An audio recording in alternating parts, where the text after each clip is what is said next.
Grey morning, Dad.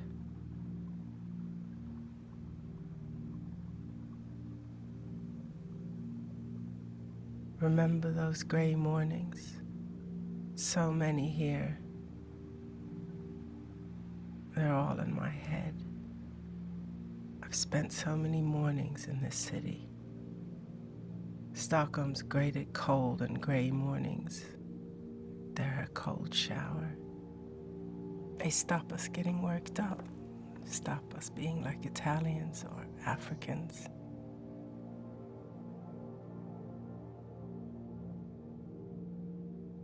How did you cope with them when you came here from Enugu to Stockholm? Hot to cold, brown to grey, dust to frost, tumult to order.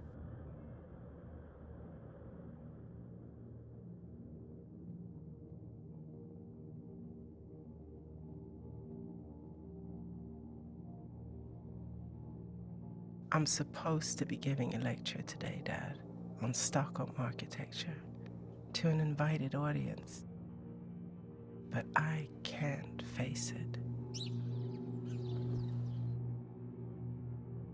I can't face those people.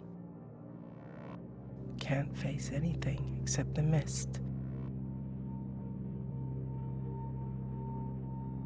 I'm bunking off school. People don't break rules in Sweden, do they, Dad?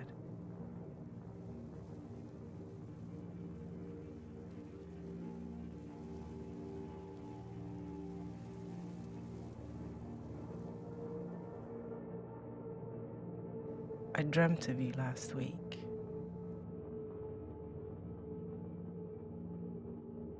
I've fallen to my knees, Dad. A year ago today, something happened.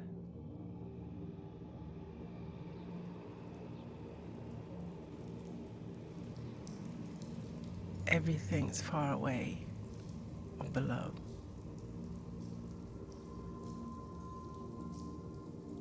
Is this one of the bridges you worked on?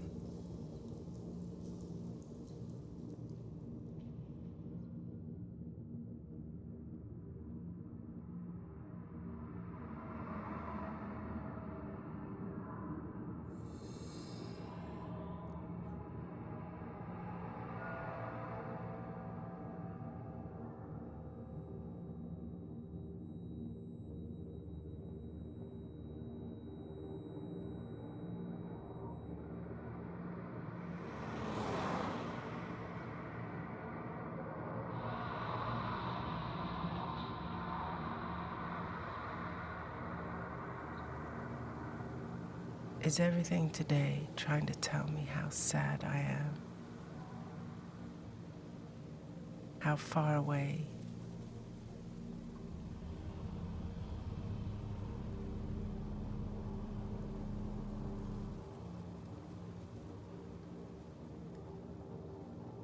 I've inched along the last year.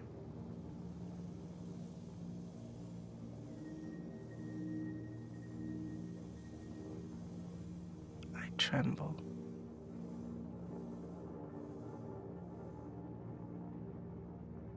Dad, I wish I could turn the clock back. I wish I could tell you what's happened.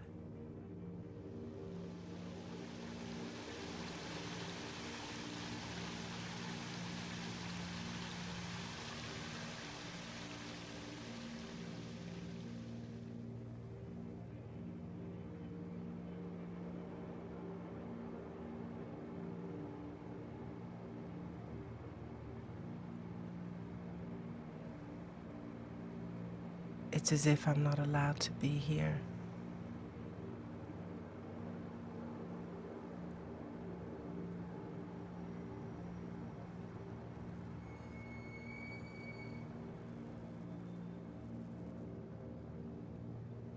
I've had so many dreams this last year.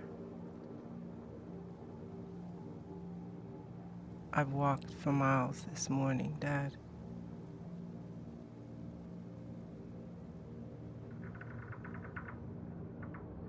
So many bridges.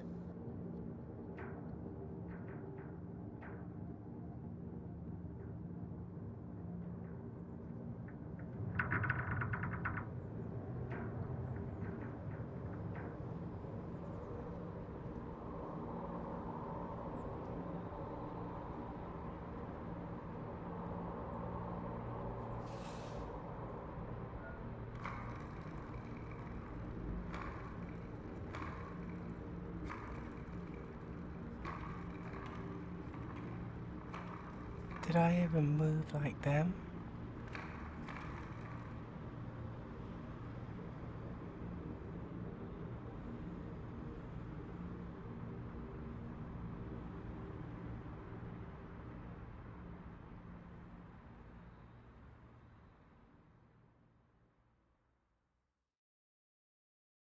You were in Vällingby in my dream, Dad.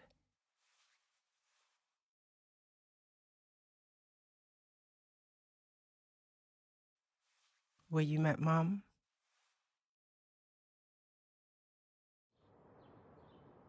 Here, where our family's Swedish story began. You were wearing shorts in my dream. I was shocked to see you. You just waved at me, then carried on. Look, a child drops its hat. Its dad notices. You noticed me, Dad. They get on with their day, and we're left with Vällingby's trees. Its circles that you find, its windmills of your mind.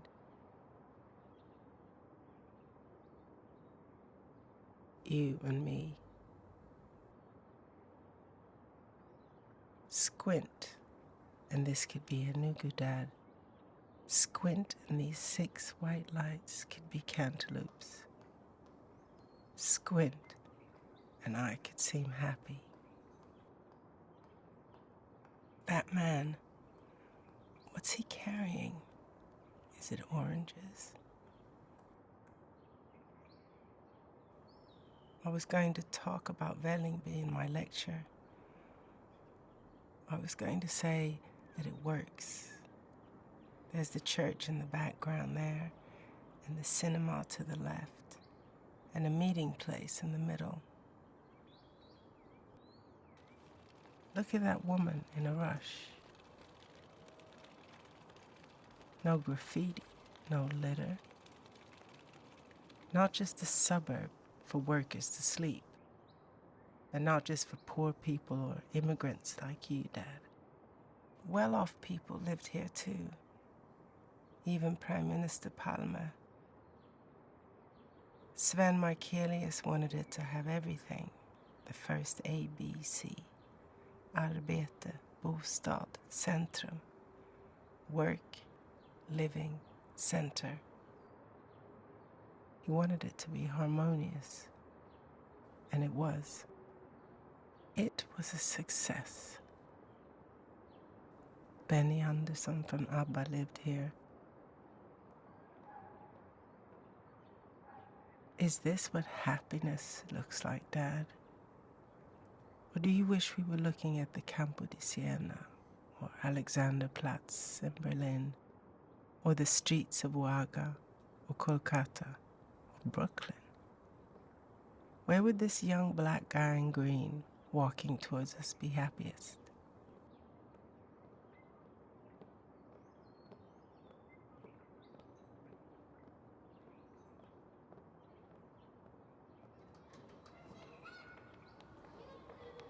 Kids patrol in their high visibility jackets, mini citizens in the making. Will Vällingby contain their wildness?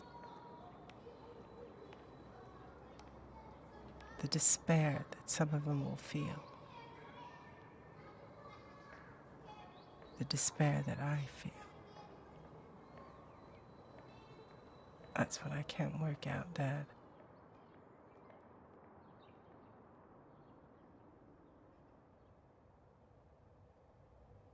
Did we ever walk down this street, Dad?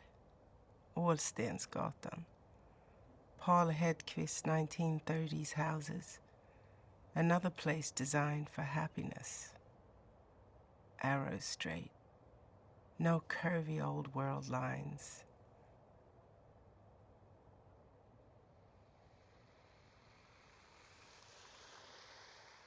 There were such ideas behind them. It was called the Swedish model, universalist welfare, gender equality, no class differences, houses in which everyone was the same. But modernity, the Swedish model, tried not only to build rational houses, Dad, it wanted to build rational people. It assumed we all wanted to lead similar lives. It assumed that we aren't scared, rebellious, or selfish. Modernity ignored the well of loneliness. Our politicians signed up to this modern rational dream. Prime Minister Per Albin Hansson lived in one of these houses when he ran the country. It's the one at the end of the row by the big tree on the right. I'd love to knock on the door and see inside. Oh, a neighbor's coming out. I better not stare. I hope he turns right.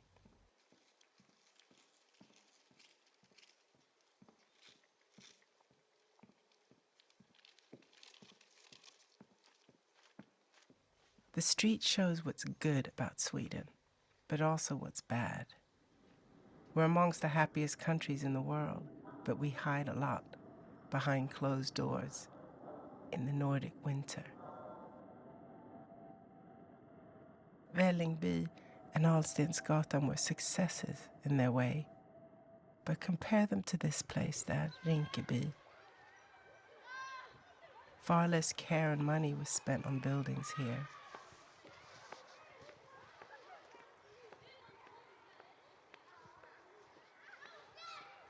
I feel at home here.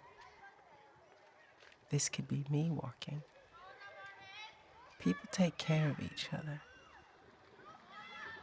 Block living. Vanishing points.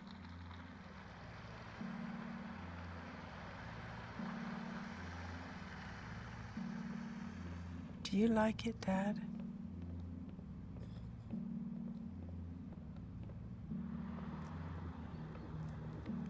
I think it's beautiful in a way. This truck dumps its blue thing.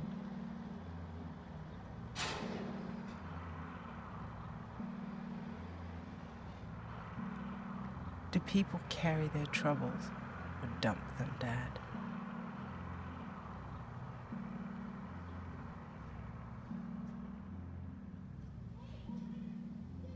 Are people happy here behind these windows? There were riots here. This was going to be in my lecture today. 16,000 people live here. 90% are from immigrant backgrounds. There's even a dialect now called Rinkeby Swedish.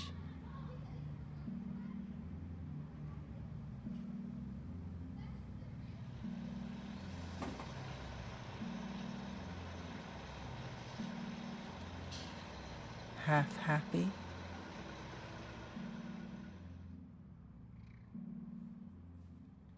50-50. Pink and blue and lilac and a shivering tree. Rinkeby's twinned with Giza in Egypt, where the pyramids are. I was going to talk about that and about the Stockholm mosque, Dad. I like its pointed arched doorway.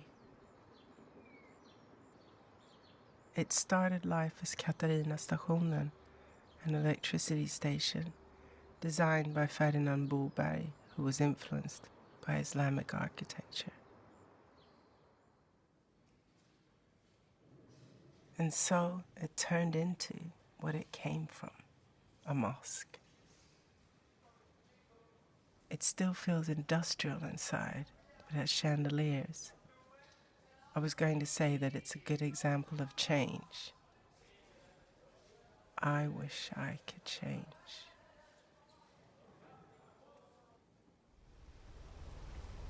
I wish I didn't feel like I do this morning. I wish I could forget that day. But my nightmare and that thing I can't get out of my head made me think of a year ago today in Björkhagen. I was driving. Slowly, the radio was on, and then... Oh, I can't, Dad.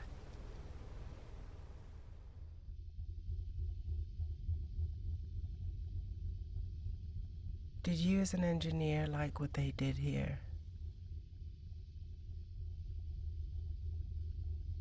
Bulldoze through this hill, this esker left by a glacier thousands of years ago. They believed they could drill this tunnel, and so they did. What a feat of imagination.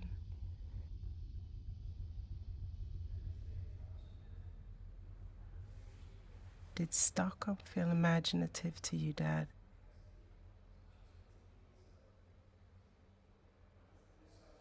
You brought me here to see the oldest image of the city. I thought the islands looked like clouds.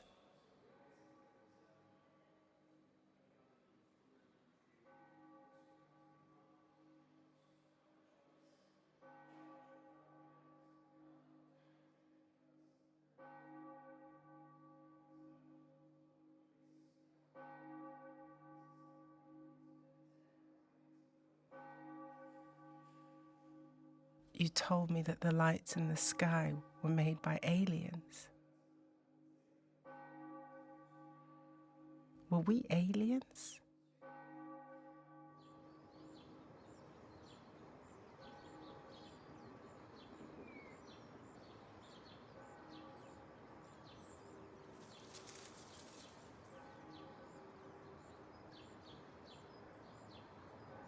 You helped me study, Dad, architecture, and encouraged my music too.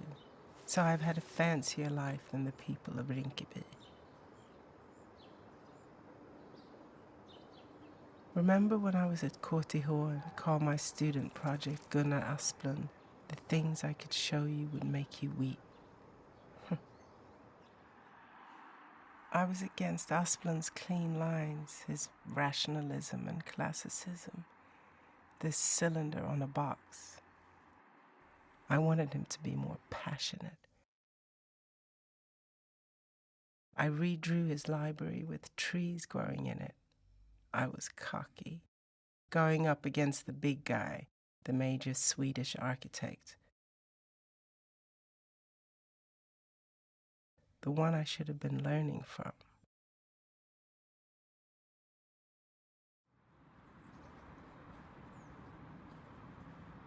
But with this cinema, he seemed to contradict himself.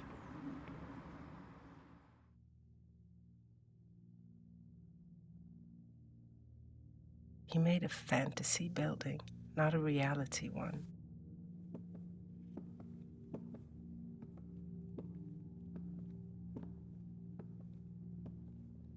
From the bright outside, the audience walks into the darkness.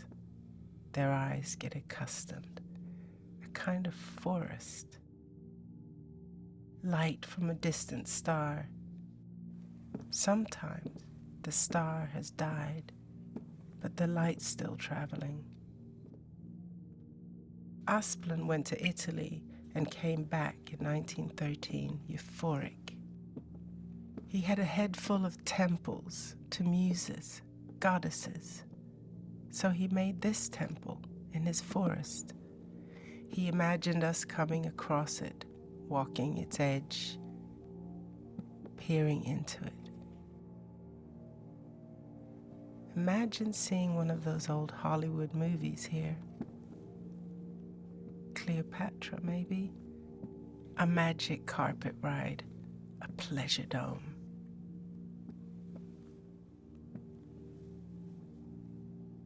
Asplund wrote of this cinema, there needs to be something festive, sparkling and gleaming, a touch of superficiality. The audience flows in from the winter cold into something hot. This building wants me to forget my troubles, to escape. That's what I want to do, escape. Was Vällingby by comparison too rational? Is Sweden too rational? Do we not understand escapism, Dad? This cinema is such an exception. I like buildings that try to mix cozy with reason, Asplund with Vällingby, Africa with Sweden. I'm escaping, Dad. I'm a truant.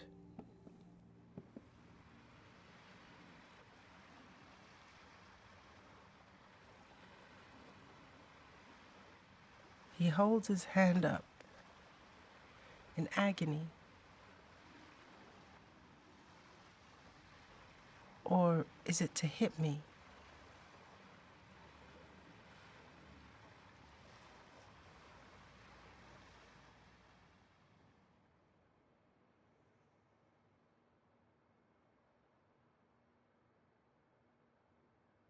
When I see these men, I think of another man. I need to tell you about him. I'm seeing him everywhere today.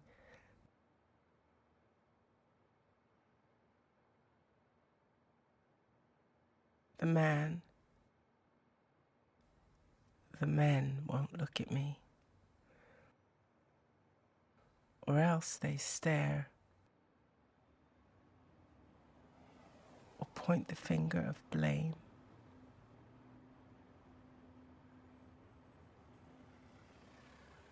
Everyone today seems to be the man I can't get out of my head.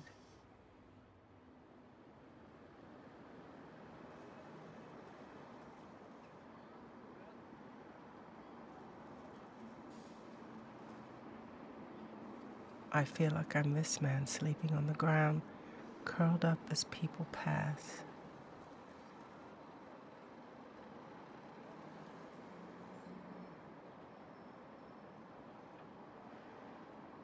Look where I am now, Dad. Like an idiot. Remember the night when Palmer was shot? I was about 18. He and Lisbeth had been to the movies. Lisbeth stood here and cradled her husband, his blood on the cement.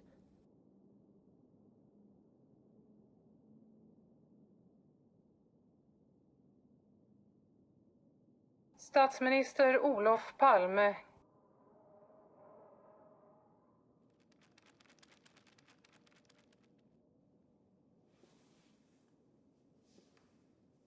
är död.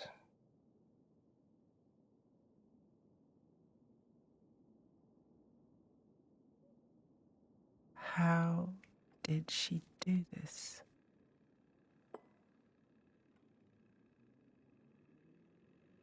Sorgen är tung och känslan av overklighet bedövande. Vad som händer vid en statsministers död finns exakt angivet i grundlagen.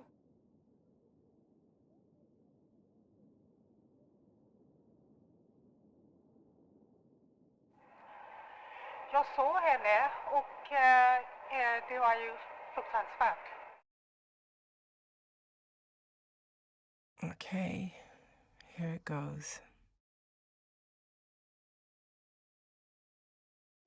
So I was driving slowly along a road in Björkhagen, March 13th. A big concrete underpass was ahead of me. A dog ran in front of my car. Its lead was trailing behind it.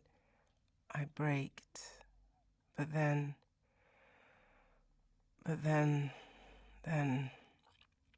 I hit the dog's owner, an old man. He'd run off the pavement onto the road. He was 79, Dad, 79. I found out later he was called Gunnar. The dog's lead had slipped Gunnar's hand. So he dashed after the dog without looking. He stooped to try and grab the lead as it trailed on the tarmac. So his head was low down. There was no crossing, Dad. It was his fault. My car hit him hard. I felt the impact like I did once when I hit a deer. But Gunnar was smaller than a deer, so the impact was smaller. I, in my car, was mightier. He crunched and fell. Cars on either side of the road skidded to a halt. People got out of them. Seconds later, I got to him, Dad. He was lying on the ground in pain, wincing, but not screaming.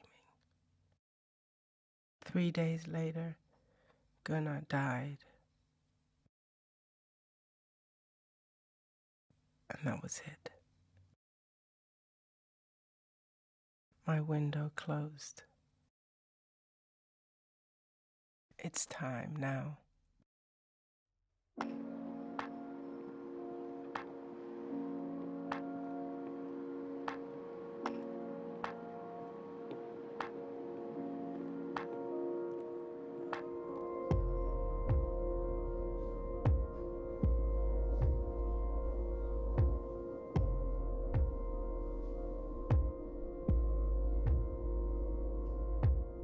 I wish I had your eyes, Dad, to help me with my seeing.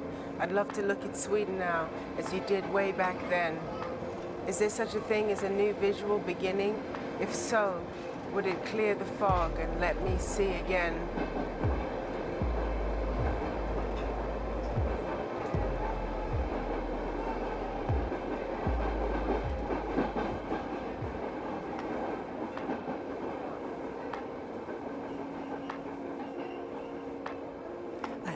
Because I don't know where to look, Dad, nowadays. The light is dimmed, and through the gloom I'm scared to see and find the image of that day or me in it, so far away from how I like to picture me. I feel as if I'm blind.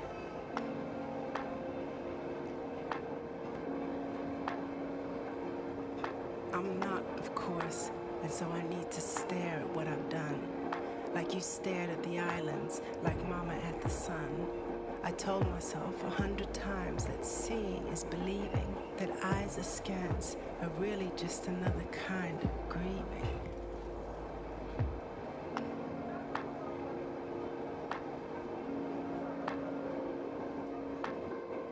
Would you look there with me, Dad, like we used to do? Witness to that awful day to help me overcome the fever and the fret and the hope I might renew, the fortitude and fun I felt before life went so numb.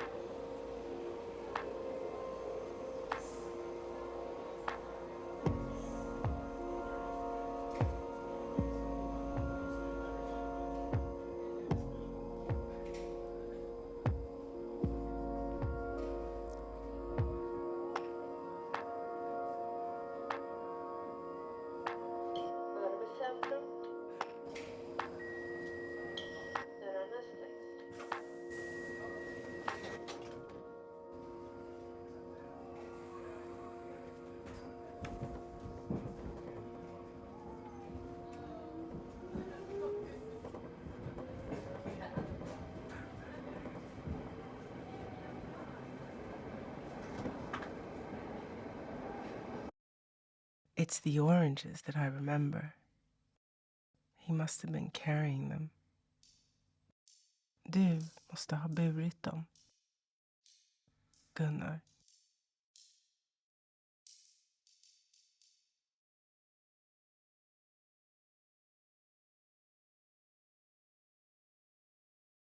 Jag kan inte sluta tänka på dig.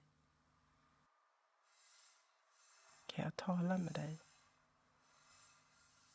Kan vi gå tillsammans som jag gör med min pappa ibland?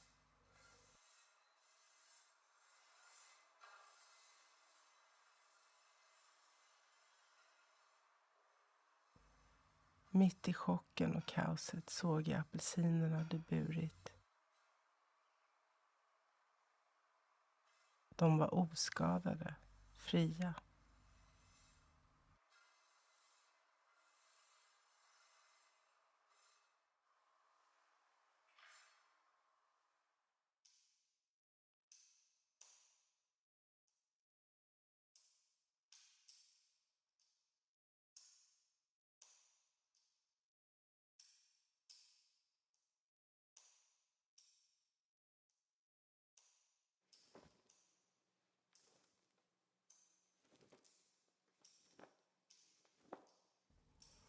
Först tittade inte jag på dig.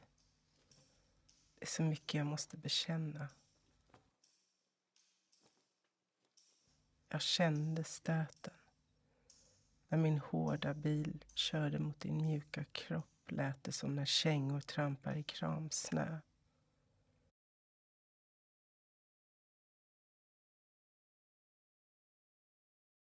Min radio hade varit på.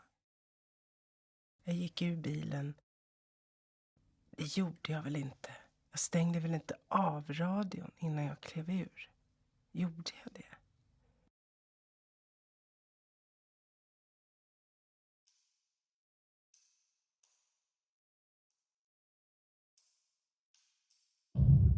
Det var folk överallt.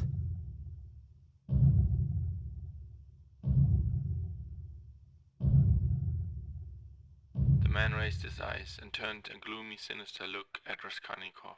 Murderer, he said suddenly. Just då hade någon ringt efter ambulansen. Det var ju jag som skulle ha ringt efter ambulansen. Du låg där. Jag är så ledsen, så ledsen.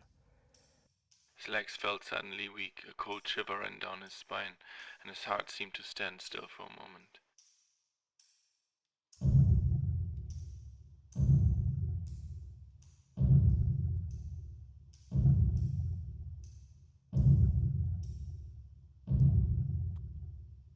Jag önskar jag kunde vrida tillbaks tiden.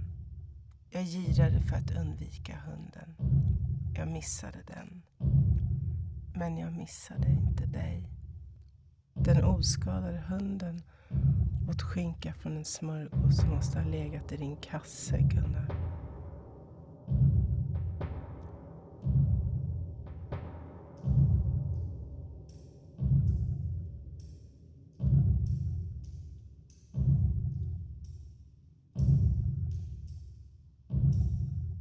You are a murderer, the man answered still more articulately and emphatically, with a smile of triumphant hatred.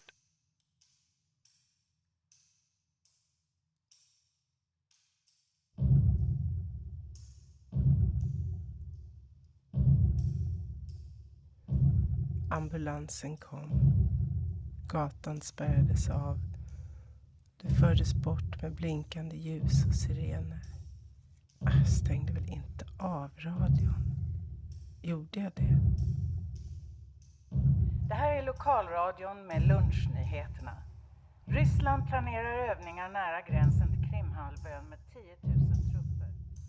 Säg att jag inte stängde av radion. Polisen intervjuade mig, tog mitt namn och nummer och jag fick blåsa i en alkomätare.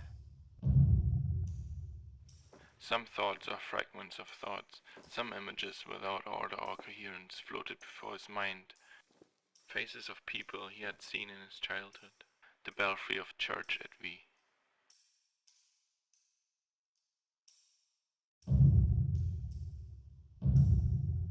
Sen plockade jag upp apelsinerna. Varför gjorde jag det? För att förbättra en scen som inte kunde förändras. Jag vet inte, Gunnar. Jag tror inte jag sökte efter din hund. Vad hände med den? Vem tog hand om den?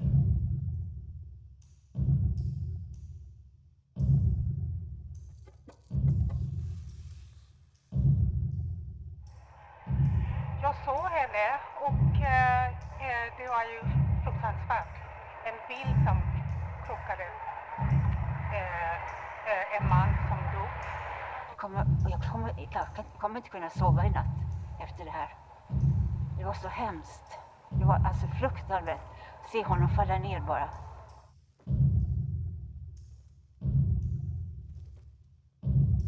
Att jag dödade dig har långsamt dödat mig. Det var inte mitt fel, men stöten, apelsinerna, radion, hunden och du som låg där. Allt det bultar som järn i mitt huvud. Det har fått mig att känna mig galen. Jag är rädd för min förmåga att skada. Hur lång tid tog det för dig att gå över gatan, sen inse att din hund inte var där och för mig att köra på dig? 10 sekunder? Kanske 15.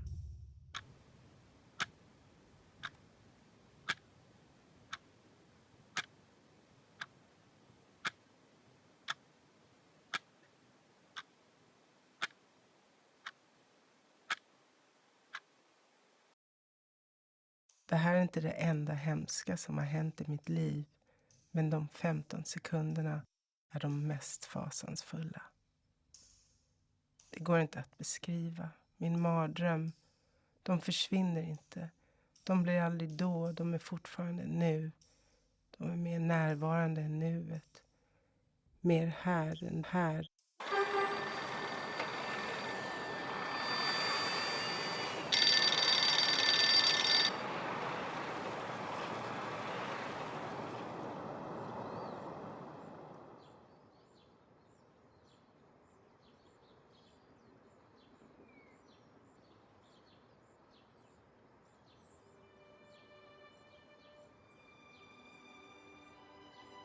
Markuskyrkan, Gunnar. Var du religiös?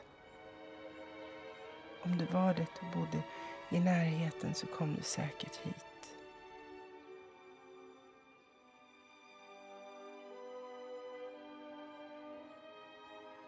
Jag vet inte hur man lever, Gunnar. Hur jag går dig till mötes.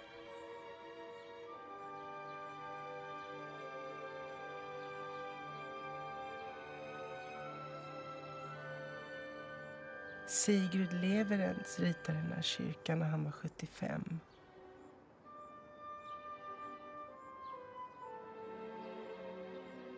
Jag är arkitekt, men skulle aldrig komma på att rita något sånt här. Teglet har murat som man gjorde i Persien. Sökte sig känslorna in i väggarna, som björkar.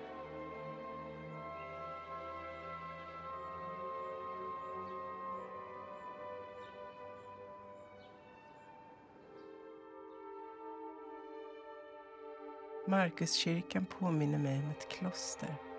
Jag skulle kunna bo här. Om det inte vore ett gudshus. Kanske är munkceller bra på att hålla inne känslorna, Gunnar. Bakom murar.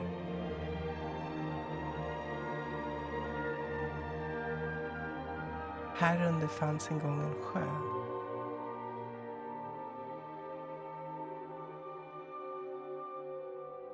Var du bra på känslor, Gunnar? Vad i livet fick dig ur balans?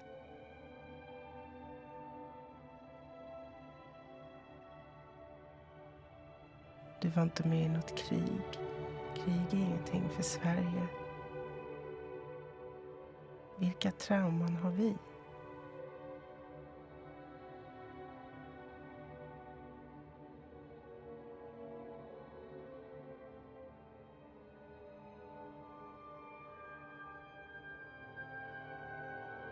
Vilka har Stockholm?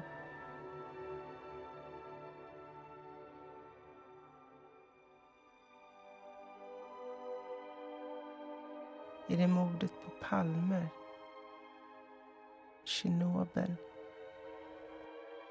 Estonias undergång? Men vi har inte haft något 11 september. Är vi sämre på att hantera katastrofer än andra länder?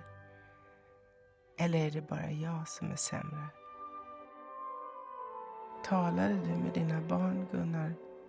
Grät du när du såg gamla filmer eller lyssnade på gamla sånger? Eller Bergvalls musik?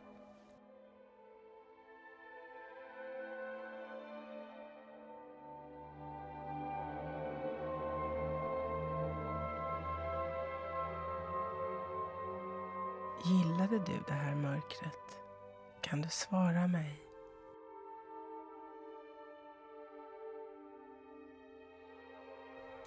Skulle du vilja svara mig? Kanske den här typen av medeltida byggnad är bättre på sorg och förtvivlan än våra rättlinjiga demokratiska.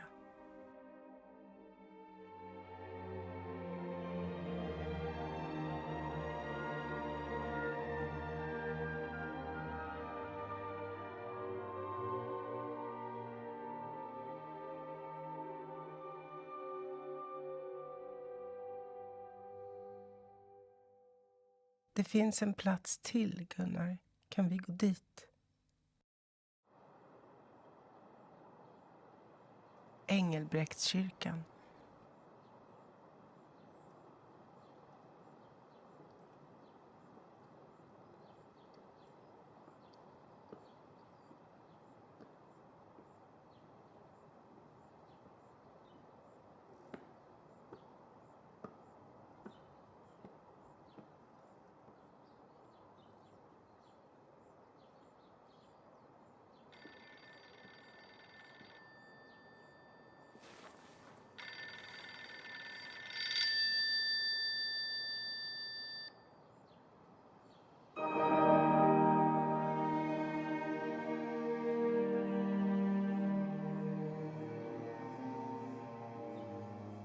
Byggd ungefär 1910, runt när dina föräldrar föddes, Gunnar.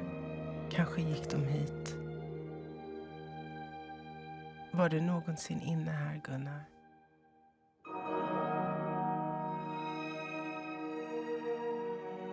Varför är jag här idag?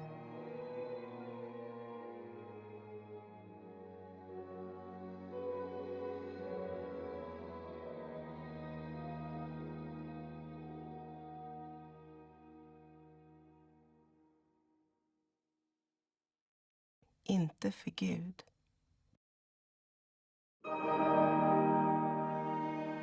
För att dela en berättelse.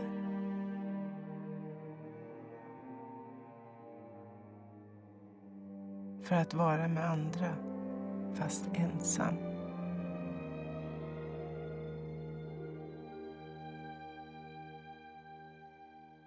För att sväva.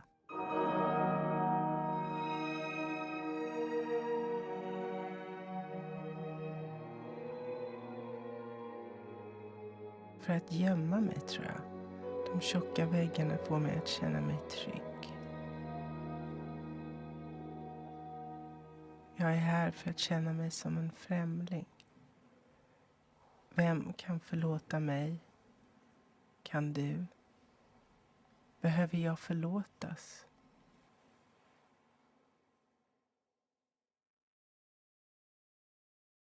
Det var inte mitt fel.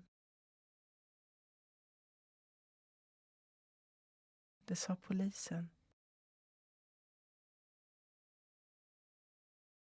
Gunnar, det finns ett ställe jag vill gå till. Ett ställe för död och skönhet. Kanske vågar jag mig dit idag.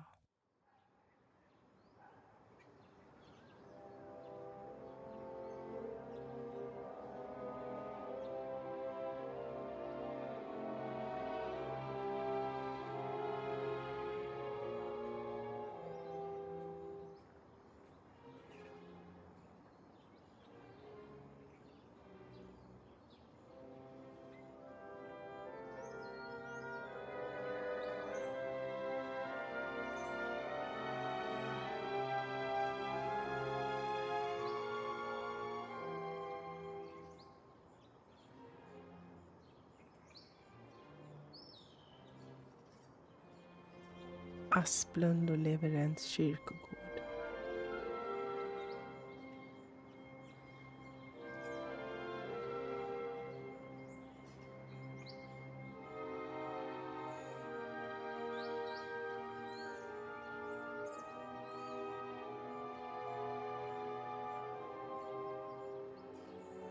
De ville skapa något nytt för det äldsta i världen.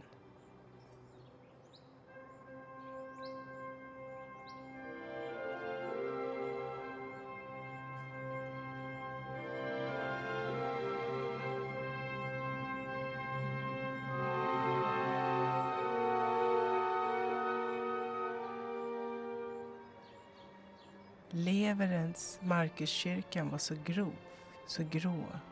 Men här är hans kapell. Hög portik mellan höga träd. Han och Asplund planerade det för att betona höjden, Gunnar. Jag älskar den här höjden. Hade dagen en apelsin i munnen föll fåglarna från träden.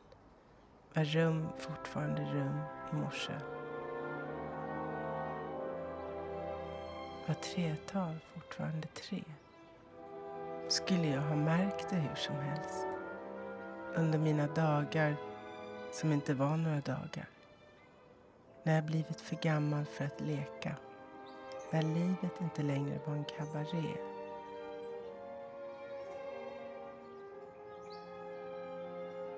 Solen idag får mig att tänka på Italien.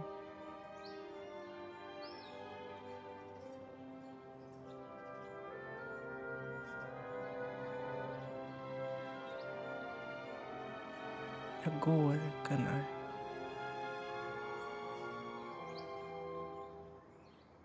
Emot dig.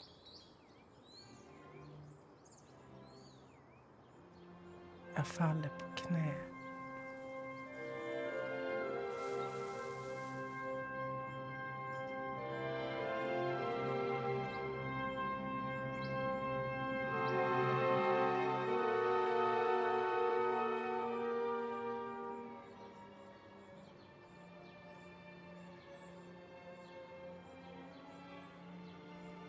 Jag vill gå in. Klättra med mig.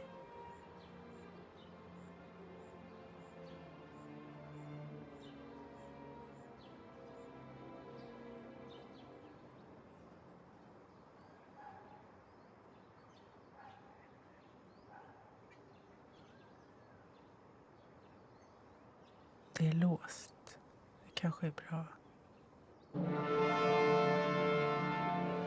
Ser du ljus i mina ögon, Gunnar? Jag har inte tappat min mask än, eller hur?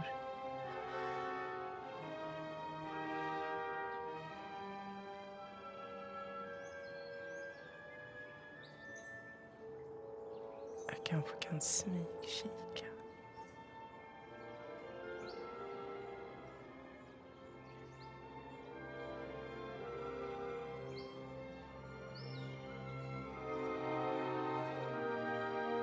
Se vad som ligger framför oss.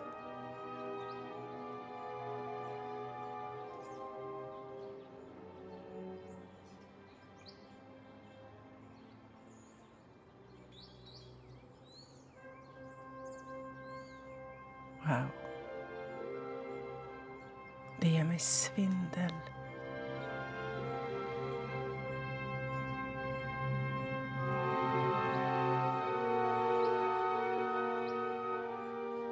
Svindel av skam.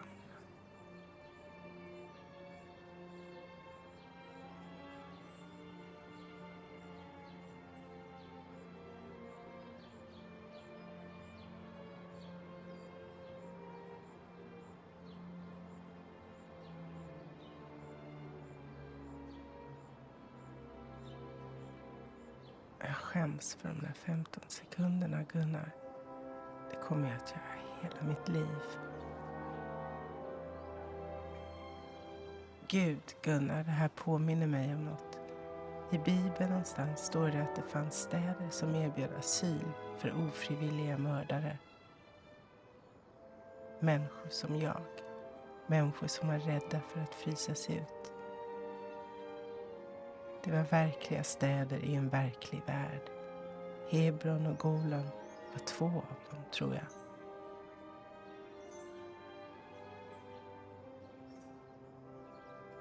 Översteprästens mamma i städerna gav kläder och mat till de ofrivilliga mördarna. De levde där utan att bli sedda. Som flyktingar. För att sona.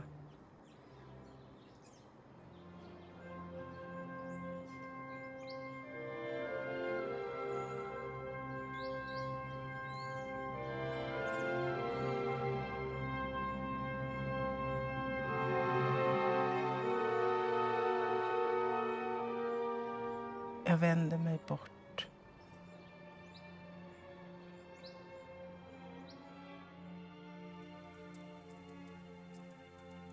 Jag koncentrerar mig. Vad ser jag, Gunnar? Kanske är det där jag. Insektskvinnan. Klättrar över saker. Förnya mig själv.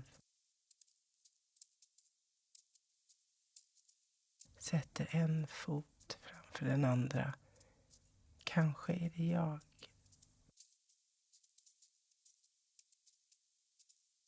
Allt detta vandrande.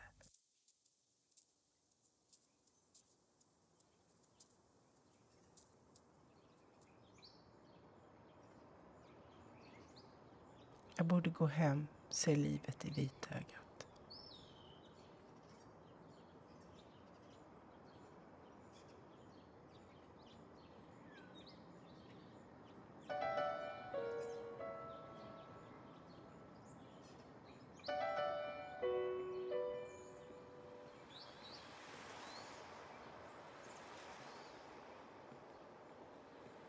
Det var fint att vara med dig, Gunnar.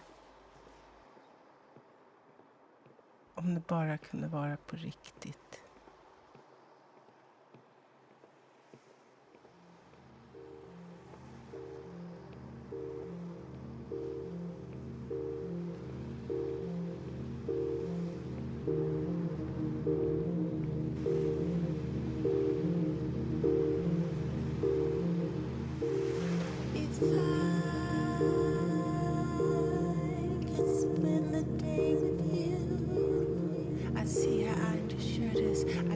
How you talk to me.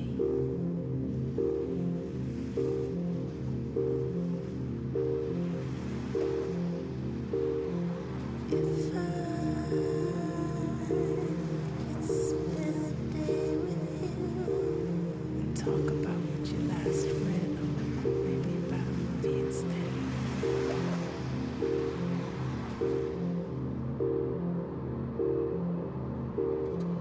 If I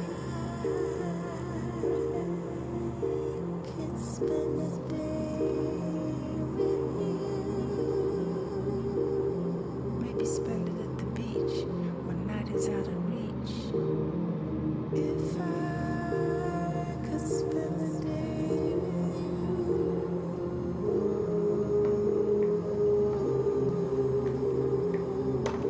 It wouldn't be a strain, wouldn't matter if it rained.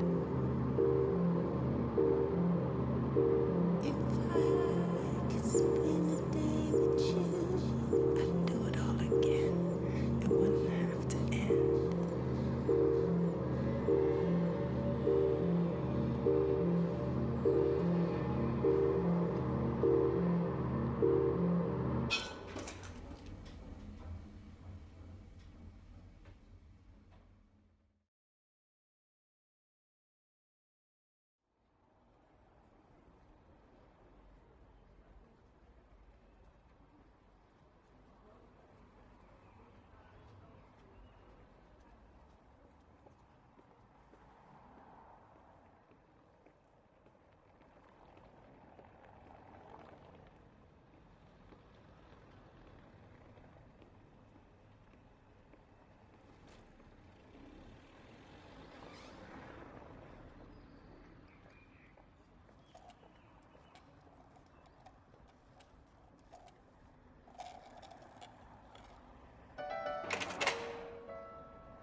Ditt ljus, Stockholm.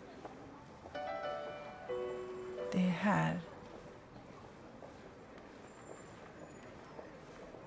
Det är det finaste med dig när ljuset kommer.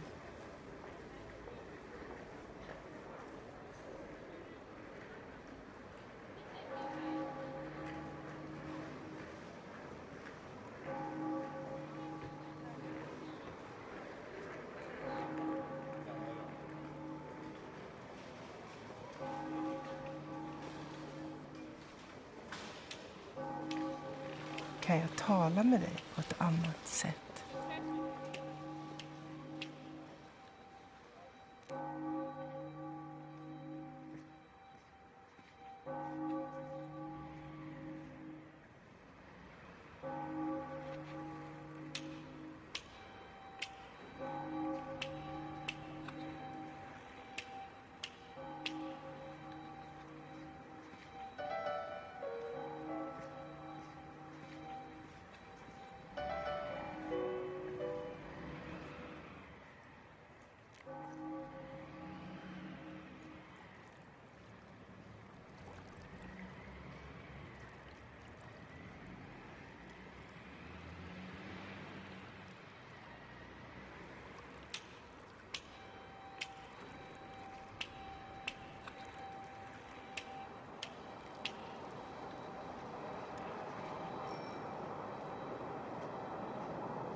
When did I see you, Stockholm, my love?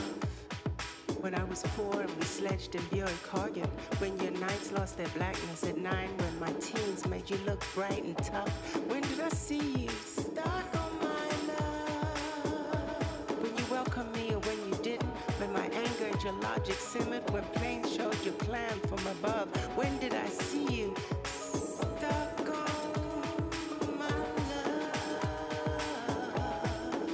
buildings came a part of my thinking. When my husband stopped me from sinking. When my girl was the one I dreamt of. When did I see you?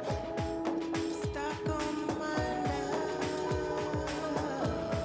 1 year ago in Björkhagen, that agony of 15 seconds, that ending of life and love. When did I see you? Stockholm, my love. Yesterday out of Björkhagen, my remorse of what happened thereof. When did I see you?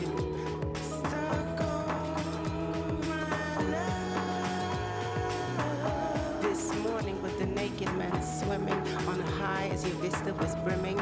On now and again I'm above. Stockholm, my love. Here's what I see in you, Stockholm, my love. Performance, resilience and need. Faith in the hopeful stampede. Walking and building and life.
Du vet vad.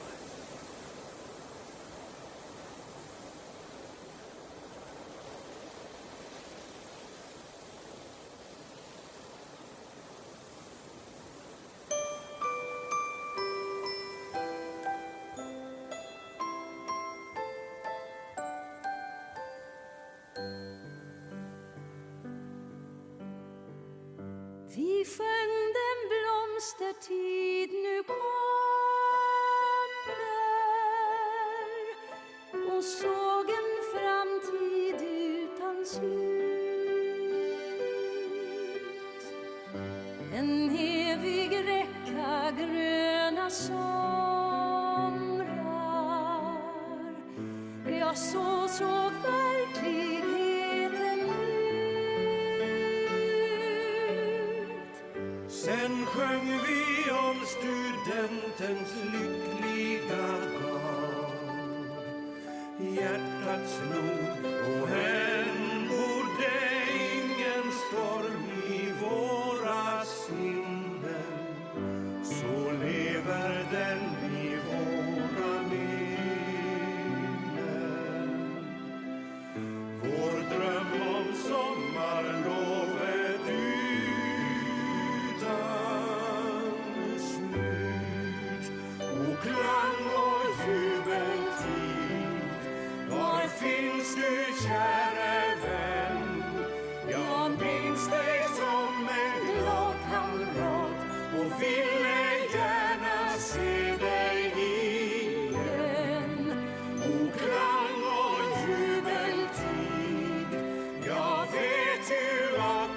fanns. Jag slutar inte hoppas, kanske ses vi åter någon gång någonstans. Du kanske bara var en känsla och aldrig krass realitet.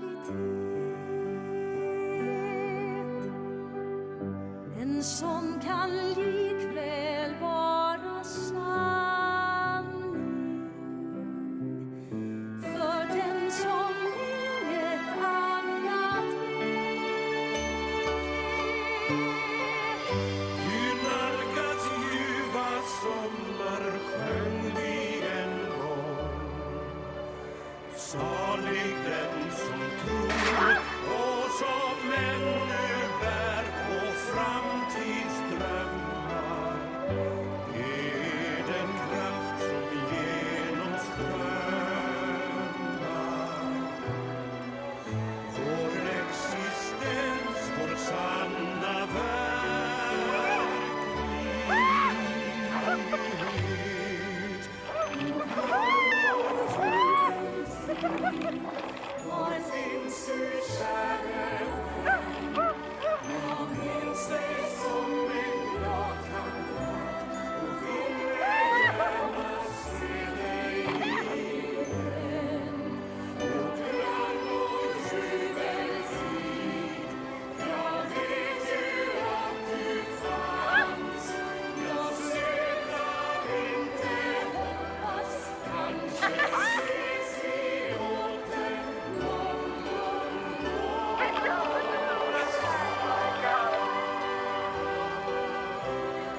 Säg något.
Why would I lie to you or lie to myself?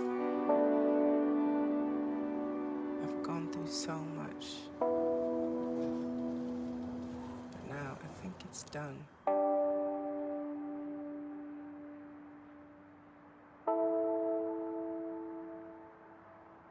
Would I